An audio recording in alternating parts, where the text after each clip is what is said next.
Carpe Diem versus admin abuse is coming up now. So we're not strangers to a lot of the Carpe Diem members here in Server 76. We've seen Failsafe, Misanthropy, and Oceania quite a lot. I've seen Party Walrus, Raven Raptor, and Swanky Pants around. I just can't put my finger on what team they were playing for. Someone in Twitch chat can probably point that out to me. But we're going to go through the Zenyatta over here for admin abuse. So we're usually used to seeing a lot of honors, so a lot more of a typical lineup for 3v3 here for Carpe Diem with everyone being able to heal. Yeah, definitely. Having that self-sustained heal relieves a lot of the pressure from the Ana as well. And let's not forget that Ana for support does a lot of damage, and she can even turn the tides of these fights by herself. So when you have these heroes that can heal for themselves, it just generally makes everything a lot more efficient if they get caught out. Well, as I've just noticed that all players can heal here. So 6 members have self-sustaining abilities, except Zenyatta, but he can regen his shield though, so which is most of his health pool. So as everyone gets ready to gather up here on the top side now, so I'm just going to miss that hook there on the camera as Party Walrus gets the kill on top of Failsafe, but Failsafe gets it in return. So it's a 2v2 right now, but May here with Misanthropy is freezing people right behind them. Has to hit the bio freeze though. It's 1v2 now. Swanky Pants has taken out Oceania and Misanthropy is in a lot of trouble. Yeah, very unfortunate situation there from the May. They ended up the May ended up freezing the soldier, but the soldier ended up having the biotic heal beneath him. So when the May did end up lining up that headshot, the heal just self-sustained him through that. And it could have been a 1v1, but that biotic heal being really fortunate there for Raving Raptor and ended up saving a life. So no changes on both sides here, both going to select the same 3. There was quite a close battle there. I thought Misanthropy was going to get the better of them, being behind them and freezing them solid, but they did a good job to counter it. Yeah, let's not forget the admin abuse. They have the soldier comboed in with the Zenyatta, so at long range of the Discord orb and the constant DPS that soldier can bring, it can provide a lot of poke against this Carpe Diem squad. So Zenyatta just here with Swanky Pants, just keeping everyone topped up with Harmony Orbs. As on the top side, we've got Carpe Diem with the high ground. You need to be careful here if they go at the entranceway. Party Walrus is there with a hook, but he could get himself in some danger as he had Failsafe just lowering himself down to get another hook as he's back up top now. So both Roadhogs eyeing each other off as he's gone through these. Hooked in Misanthropy, taking it out pretty quickly here as he's just going to be able to be quickly awoken from the sleep. The Swanky Pants gets the kill of Oceania, and once again it's a 3v1 with Failsafe, the only hope left alive here for Carpe Diem, and that's going to be it there with Raven Raptor cleaning him up to make it 2-0. There's a lot of damage coming out there. As soon as the hook comes out, the target's discorded. But theoretically, the Carpe Diem team with the May, when they're fighting in those small little chokes, there's actually, as soon as you see the Roadhog pull out the hook, you walk in front of it with the May, block it with your ice, and perhaps, as soon as the Roadhog hook is used and then maybe the Roadhog decides to, commit to that fight, you place the wall behind him and you get the pick that way, but they've decided to go for an identical comp here. Yeah. With Oceania now switching it off from the Ana to the Soldier 76. Misanthropy now off the May on top of the Zenyatta. So let's see if she can throw down some Discord orbs and get some punishment happening. But it's 2-0 here, so they're going to have to pull out a big win here, Carpe Diem, to bring it back to 2-1. As they've got the advantage here of being inside the room, forcing admin abuse down to the lower ground now. So it's always good to have the high ground. Yeah, definitely.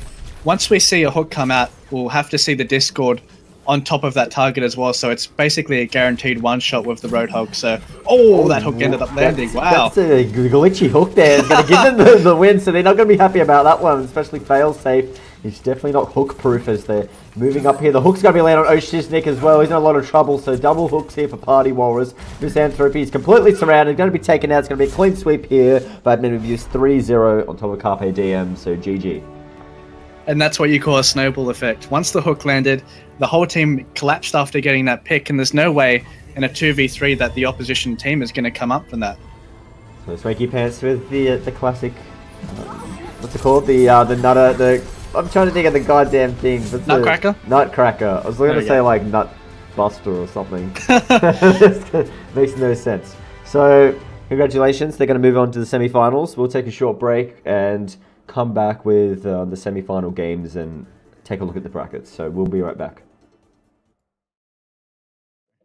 So welcome to our semi-final game here with Take Laundry on the left and Admin Abuse here on the right-hand side, who we just saw beat Carpe Diem in the quarterfinals. Now going up against Take Laundry, which is Jai, Lazki, and K-pop fanboys. So I've seen Jai time and time again. I believe he's a GM player, so be on the lookout for some sharp aim there with his Anna. And they've got Lazki on the Reinhardt and K-pop fam on the Roadhog. So quite a heavy tank comp here for the guys in the blue Take Laundry.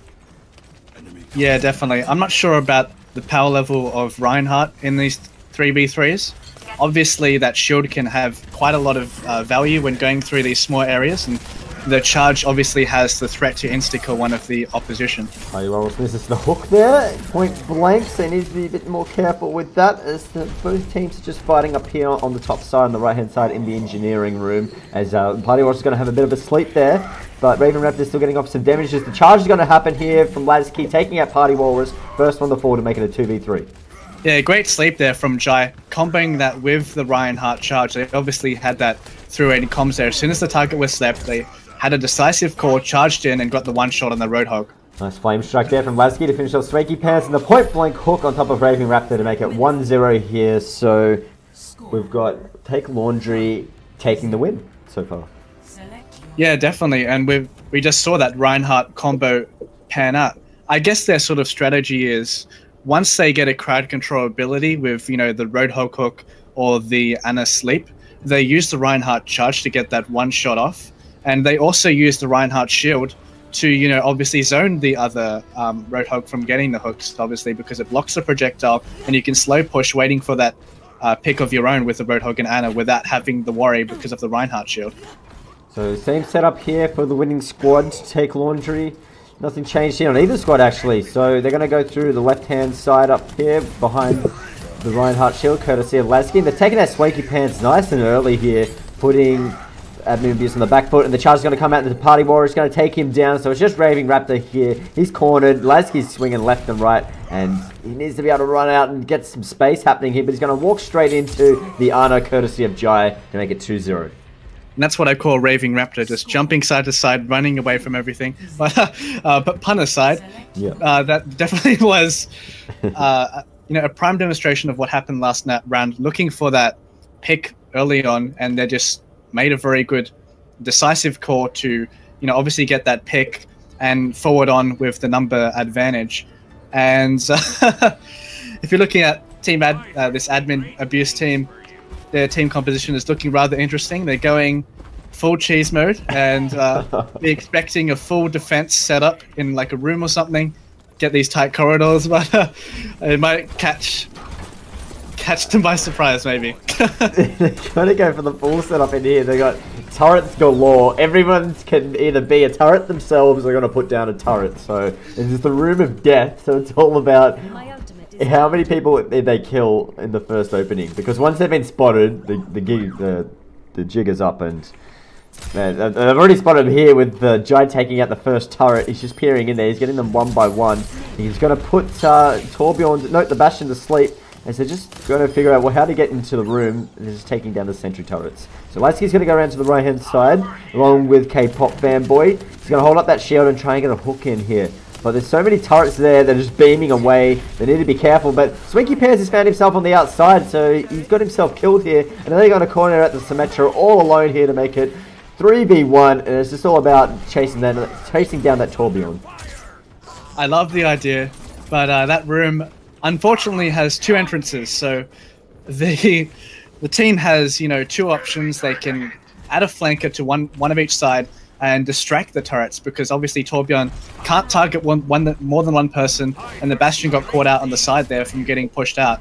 So it is looking likely for a win here, and Party Walrus, it's your time to shine. He's just gonna find himself next to the turret, so he's gonna try and bait them in here. Where he hasn't even upgraded it yet, so it's just still on level 1.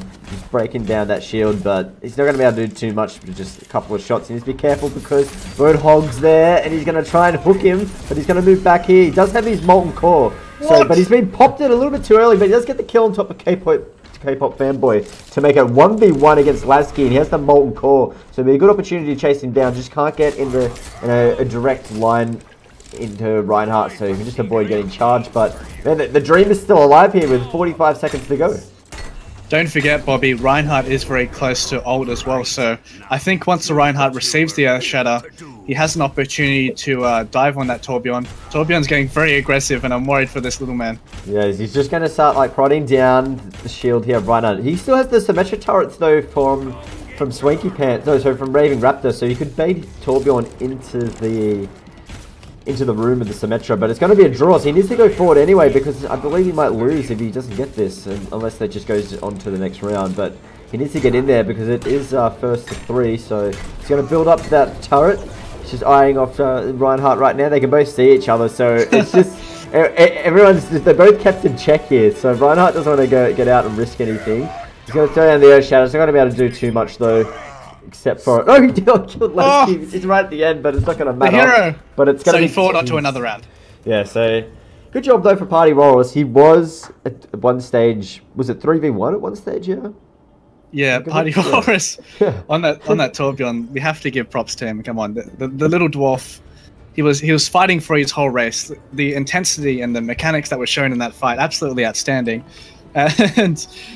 That was just hilarious to watch. Seeing a Torbjorn succeed really warms my heart, Bobby. So we got Jai now on the Genji. He might be able to slice up your heart because Jai is definitely cold-blooded when it comes to getting kills. With Party Walrus now onto the Tracer, Raving Raptor on the Widowmaker. So let's see if he can get any kills. As the Flame Strike is missed, he's dodged that as he gets back up onto the top side. He's doing a good job here. His K-Pop fanboy's already taken out Party Walrus on the backside on the other side of the map here. So they still have Zenyatta and Widowmaker here to try and keep at a distance, but it's going to be very hard once you get hooked point blank there, as Swanky Pants is the only one left alive and he's been surrounded, taken out with a deflect, and that's going to be GG there. So good job for Tank Laundry to move forward 3-0. Yeah, they didn't even have a... Laundry didn't even have a healer that round as well. They were just running it with the Reinhardt and the Genji, two heroes that can't heal. So, you know, the Widowmaker could have panned out there for Raving Raptor, sorry, getting the harass, because obviously they can't really heal off it except for Roadhog, but it didn't pan out for them. Don't worry, the Torbjorn showed up in the end. That's all really matters. So congratulations to Tank Laundry. Heading into the grand final, there's still a team with Huwu, Nectar, and I'm missing the last, but Cantus, I think it is. So they've got a team together, which is called THC, so I was expecting to see them in the finals, so we'll find out that very shortly and then come back with the finals here with Bobby J and Racket. We'll see you shortly. So welcome to the grand final here at the 76 Weekly Rumble. 3v3s, Take Laundry. We just saw them before beating Admin Abuse, but THC, we have yet to see them on stream, but they do have a stacked team in terms of Cantus, Huwu, and Nectar. So Nectar on his beloved Pharah here. So we've seen him time and time again on the Pharah, getting off a lot of damage, but he needs to be moved back here with the Ana poison landing on top of him. He's thrust himself forward here, trying to get on top of Jai. He's shot down onto the bottom side here, get a better position, as Lasky is a little bit caught out from his team. Let's get back to K-Pop, who gets the hook on top of Nectar, who's rejoined Cantus and Huwu here on the platform, but Huwu charges forward a little bit here with his Diva, beginning to crack the shield, as the Bottle Grenade lands on a couple of members. Nectar's there throwing down damage, but Jai kills him right in the sky. He's going to float down on top of the stairwell, so 3v2 now as the hook comes out on top of Huwu, trying to break the mech. He gets away just in time though. He's got a good position though to get healed up from Cantus. He's about 1 or 2 hits health now, Huwu. Needs to be careful. He's been separated here, rejoins with Cantus. As they're going to start charging forward now, Tank Laundry, looking to get that hook on the top of Huwu. He's point blank, pushes off Lasky off the platform. He's got the nano boost on top of him, but K-Pop quickly takes out Cantus as Huwu's all alone now in the game. 1v3 with the nano boost. He has to deal with the nano boost on top of K-Pop fanboy, who hooks him point blank, breaks the map, and that's going to be it. Tank Laundry gets the first point here, 1-0. Well, the key moment in that game was Nectar ending up getting picked off with that Pharah. His positioning was very aggressive, and I assumed he would. He was thinking in his mind that Cantus was pocketing him, but the opposition Team Laundry, Jai was focusing the heck out of that Pharah midair, and you know Ana is actually a really good pick into Pharah, despite being a healer. Her Biotic Rifle does a lot of damage, and you can focus off these Pharaohs in midair. And in a 3v3, when you're in these intense skirmishes, these counter picks really do matter. Nectar now switching on top of the Roadhog instead of Farah. So let's see how we go. His Roadhog goes. Here's the sleep. Dart's going to land on top of Hulu before being quickly awoken. So both teams are here on the higher ground now. Most teams are pretty much opted for the higher ground. I haven't seen two teams go for the low ground as Nectar gets hooked here by K-pop Fanboy. He's taken out pretty quickly of the exchange now. So it's 3v2 for Tank Laundry with the advantage. As Huru's on top now, starting to break the shield of Lasky, who's been separated from his team. So good opportunity now for Huru to get a kill. He's trying to take down Jai, who's half health now. He's going to keep following him up. As I'm going to try to keep the camera on that. He ends up taking out Jai here before being hooked by K-pop Fanboy. He's still going to be healed here by Cantus as he's right in their face. Holds up the defense matrix. Not going to do too much with it for a sledge though, courtesy of Lasky, who's a little bit separated from Roadhog before rejoined. Nanobus is now on top of Hulu, who's taken out K-pop Fanboy quite quickly with the help of Cantus. Now it's just Lasky all alone, and they're going to start surrounding him. Hulu and Cantus are doing a fantastic job as Lasky just spins around the merry-go-round. But what ended up happening at the side there, despite a 3v2 advantage for Laundry, the Reinhardt ended up attempting to charge onto the Ana, trying to get a pick on the side.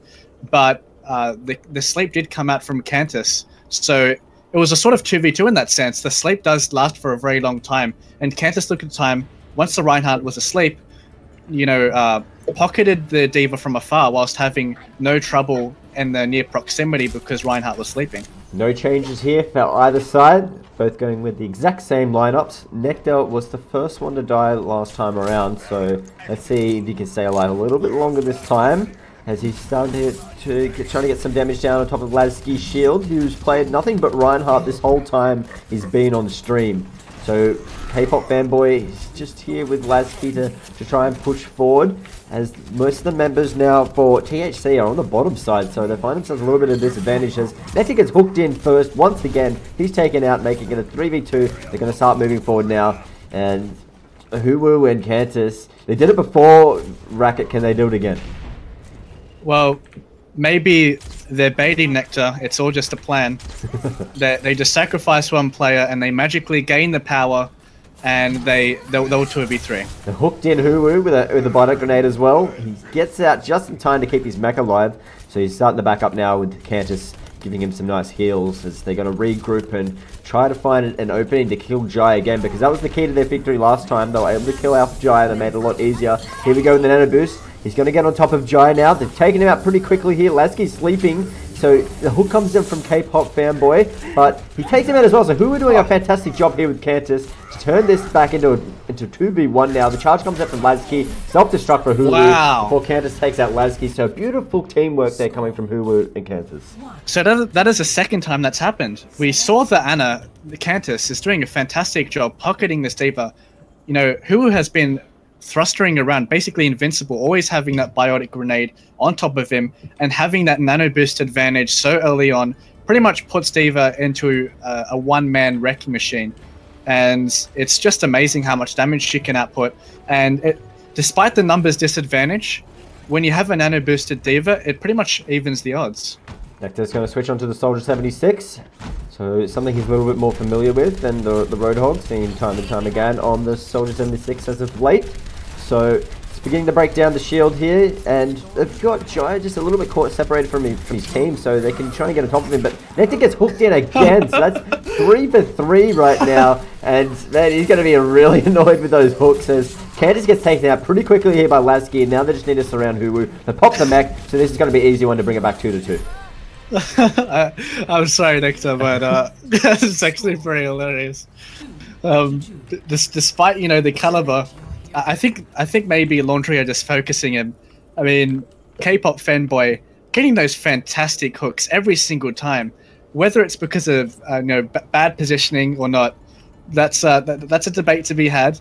But that hook was sort of around the wall as well, and it was a fast reflex, that hook, as Nectar was going around a corner, ended up getting that crucial pick, and they snowball the whole round. See what happens this time. The Nectar must be wearing a suit of magnets because every round he's been put pretty early on. Except for the Farah, I think he ended up getting he didn't die from the the No, just a bullet. That was Jai's Anna. As got Nectar still up there with the top side along with that's Cantus. Who gets put to sleep here on the backside, so it lets them refocus here, take laundry before turning around to get the charge on top of Hulu. They're gonna pop the mech, courtesy of the hook there of K-pop fanboy. The surrounded Hulu here is in a lot of trouble, and Hulu has usually been the key to their victory, so they're gonna be in a little bit of trouble now, THC. Yeah, definitely. Laundry, once again, using their CC so well, stacking it up with the Anna sleep and using the Reinhardt charge to get Diva away from the opposition team, then using the hook to capitalize on it. As he charges in there, bounces Cantus back, gets the bonnet grenade off on himself to keep alive. As he's quite low there, as Roadhog's getting some shots off, so they're forcing him down inside now to the medium level ground. As they need to be careful, they're going to have to drop back down because Leslie's going to charge it. He's missed though, so good work for them to dodge it. But Roadhog's quickly jumping up here with K-pop fanboy. He's hot on their heels as they're still on the top side and looking to regroup. Yeah, so I'm not sure what the strategy is here for THC. Will they be looking for the nano boost once the cooldown comes up, or whether they're going to use the soldier right now? Oh, Cantus is gets hooked in there though with the tactical advisor. It does come out here for Nectar, but it's all down to him. He hasn't been hooked this time around, so he's the last beacon of hope for THC to pull off a victory here in the grand final. After getting killed first every single round, he's the last man standing. Maybe this could be... Bonnet grenade lands on top of him. He's quickly chugging away at Jai's health though, so he does get a kill back here to make it 1v2. And needs to get to a safe spot to throw down the healing pod. He can't be anywhere visible. He might get hooked by Roadhog. So he hasn't found a spot yet. Finally puts it down. He's going to be earth shattered though, and then pinned up against the wall. That's GG. Congratulations to Take Laundry getting the winner over THC. Yeah, if I were Nectar there, I would have just ran. You know, Soldier is much faster than Reinhardt and Roadhog. Just sprint around the map, looking for that tire so you can get the game, another game. So a bit of a misplay there from Nectar, but let's give props to Take Laundry. Roster to roster, a disadvantage. You know, THC, they had a very stacked roster. You know, a lot of experience through their squad, and Take Laundry, they take it out through brilliant play with their tanks, CCing with the Anna, getting that Reinhardt. I honestly didn't think Reinhardt was a good power pick, but they proved me wrong in this circumstance. So teams are going to vote to see who is the champion representing in the 1v1, which will be coming up next. So we'll be seeing a player from Take Laundry and a player from THC, I believe, going up against, or even someone else from a different team, but it's going to be voted by all the teams who they thought were the two best players of the night. And they're going to be going head-to-head after the break, so we'll see you shortly.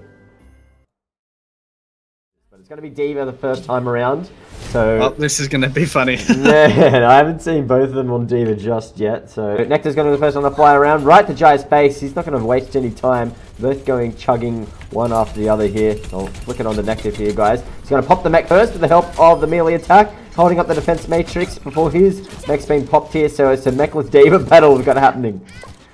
Oh, this is crazy. I don't even know what to say, Bobby. Like Diva versus Diva, it's I thought the advantage was in Nectar because he got Jai out of the mech first, but Jai made a smart move.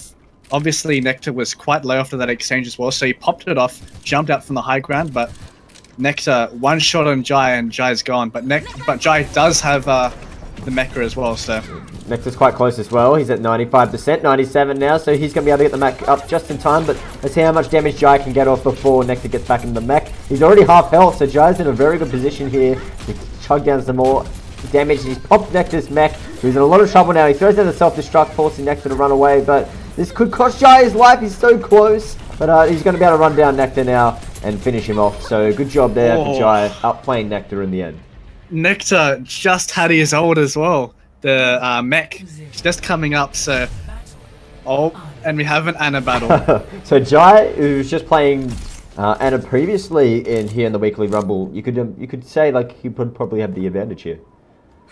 Yeah, but we need to have we need to look at the system here. This is rigged. How did Jai end up getting his favorite hero? Come on, man. So he's just Nectar just gets a shot off though.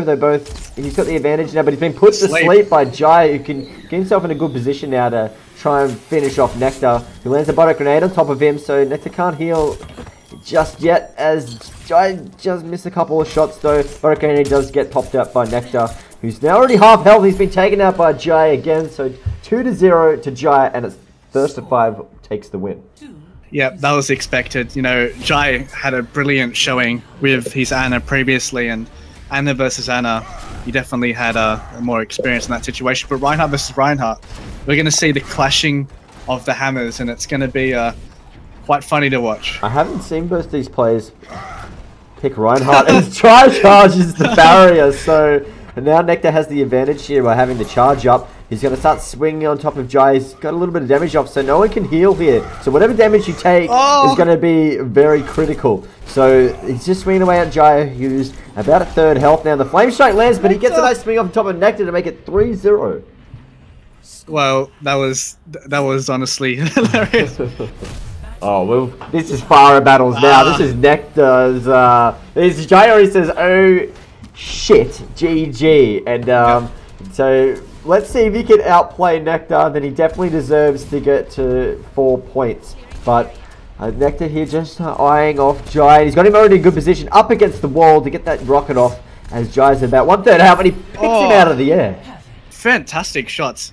With those Farah 1v1s, it's so hard to land those projectiles mid-air, and Nectar being extremely accurate with those projectiles. So that was TB predicted there with Nectar picking up the win, but they're both on Torbjorn here, who Nectar goes, can we play some real heroes? Well, you just played Farah, but I guess she's in the bin in terms of meta. But he's just going to see where it's going to be cool to see where they both set up their turrets with. Nectar's going to set up here is a lot closer, then Jai is going to stick towards the spawn. Well, I'm not sure if we'll see anyone get any kills. Is camping there? Oh, Nectar's charging in. He's already got the kill on top of Jai. His turret's going to die instantly here, so Nectar's got the advantage of health. He's already picking apart Jai, who's very low, and Nectar finishes him off. Wow, so Nectar with a comeback, obviously showing a bit of mental fortitude, getting 2 rounds in a row, and Torbjorn, beautiful play there. Brings it back to 3-2. So Nectar, if he can get this win here, it's going to be looking a lot better for him. The momentum's started to swing to his side ever since that Farah picks came out. So it's going to be a close duel battle here. Who's going to be the first one to play Wraith? It's going to be like Wraith Chicken. The first one to Wraith is going to be at a disadvantage. So yeah, definitely. Nectar here. The Wraith form is so useful in these 1v1s. The timing of which you dodge the damage and when you get out of the Wraith form as well is so crucial. These long range exchanges are actually pretty decent. Oh, what a shot! No long range exchanges, just charge in there, no worries. It's just point blank in the head. This brings it back to 3-3. But yeah, we get to see the sniper battles from a range now. Yeah, so Nectar is, you know, very good with these projectile heroes. On Farah, he's outstanding, but Jai obviously has quite a good Ana, so the long range could come into play with his Hanzo play, maybe. They'll be checking out what's happening. There's a scatter shot, Nectar, but he's been sniped pretty quickly there. So beautiful shot by Jai. Yep, the scatter shot. Once you get that angle, if it goes under, oh no. That's a Bastion, no. And Jai just says the words that we wish we could say a little bit more on stream. The Bastions are going to get ready to set up, so we've got Jai going. He's opted to go down here on the far side, but both of them can heal up, so it's not too bad if they take a little bit of damage. But Nectar spots him there though, so no one's going to go turret mode as Nectar's getting a lot of shots off, but he's ended up getting down to 130 health. He has to jump back down to the bottom ground. He's under a little bit of pressure. Yep, so Jai needs to run here, look for the heal areas, going behind cover. So pretty much an even ground now. So Jai's got the top side, but he is on 50 HP. He has to drop down, heal back up. But this is definitely helping them with the ult charge. So the more damage you take and you heal, it's quite beneficial if you can survive because you're going to get that ult charge. Yep, in saying that, they both are on identical charge pretty much, so whoever gets the ult first is going to win this. Oh, that could just happen. That's just like that. Jai beats Nectar here and picks up a beautiful win, so congratulations to Jai here. And then a bit of a BM there, saying sick to Farah, but Nectar definitely did show some fortitude there. Getting three rounds, I think it was in the end, so he brought it back to 3-3 before Jai got on top of the he was Hanzo, bring it to 4-3 and then bashing to finish it off. Yeah, great performance by Jai. If Nectar is going to take, one positive thing out of the match, he got play of the game.